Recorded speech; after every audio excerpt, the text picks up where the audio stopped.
नमस्कार, मैं प्रतिभा खेड़े आपका स्वागत करती हूँ अपने YouTube चैनल नॉलेज रैन में, जहाँ हम एट ग्रेड अभ्यास पुस्तिका भाषा भारती कक्षा 7 के हल देख रहे हैं। आज हम पाठ 4 दो कविताएं के हल देखेंगे। बहुविकल्पीय प्रश्न है। प्रश्न नंबर 1, धिन धिन धा धमक धमक पंक्ति में अलंकार है। उपमा, अनुप्रास, श्लेष या रूपक। तो एक ही शब्द जब बार बार आता है वहां पे अनुप्रास अलंकार होता है, और यहाँ पर ध शब्द जो है वो बार बार आ रहा है, इसलिए यहाँ पर अनुप्रास अलंकार होगा।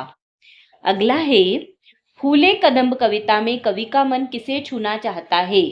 अंबर को, कंदूक को, कदम्ब को या बादल को? तो इसका सही उत्तर आएगा ऑप्शन सी, कदम्ब को। अगला है प्रश्न नंबर 3, मेघ बजे शब्द से आशय है।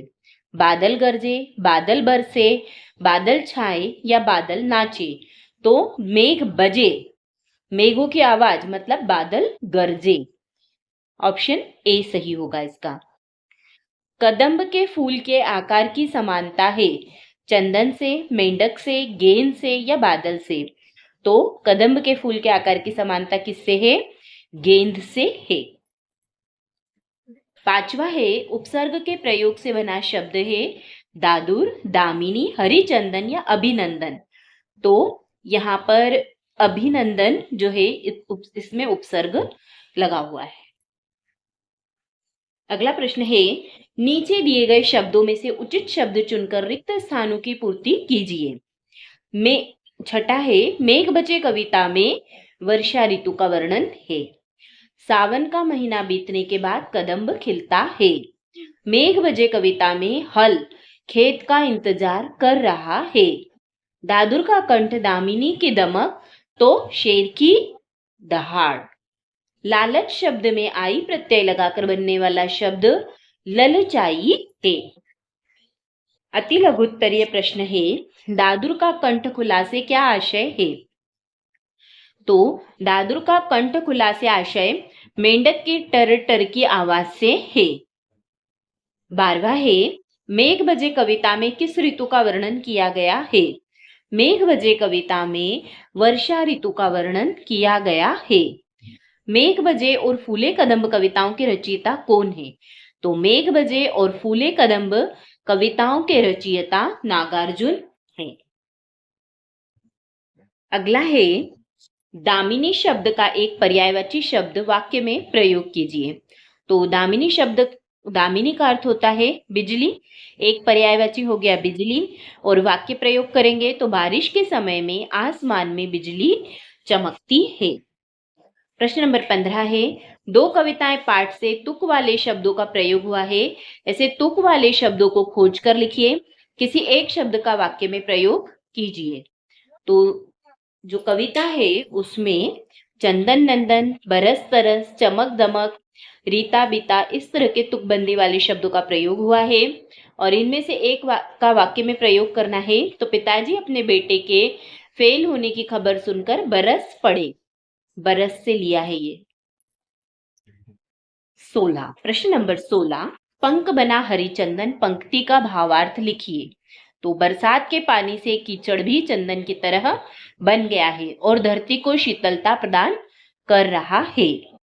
प्रश्न नंबर 17, बादल का कोप नहीं रीता पंक्ति का क्या आशय है? कवि कहता है कि बादल का कोप रीता नहीं है, यानी वह लगातार बरस रहा है और बहुत समय से बरस रहा है, लेकिन पपीहे की प्यास अभी भी नहीं बुझ रही।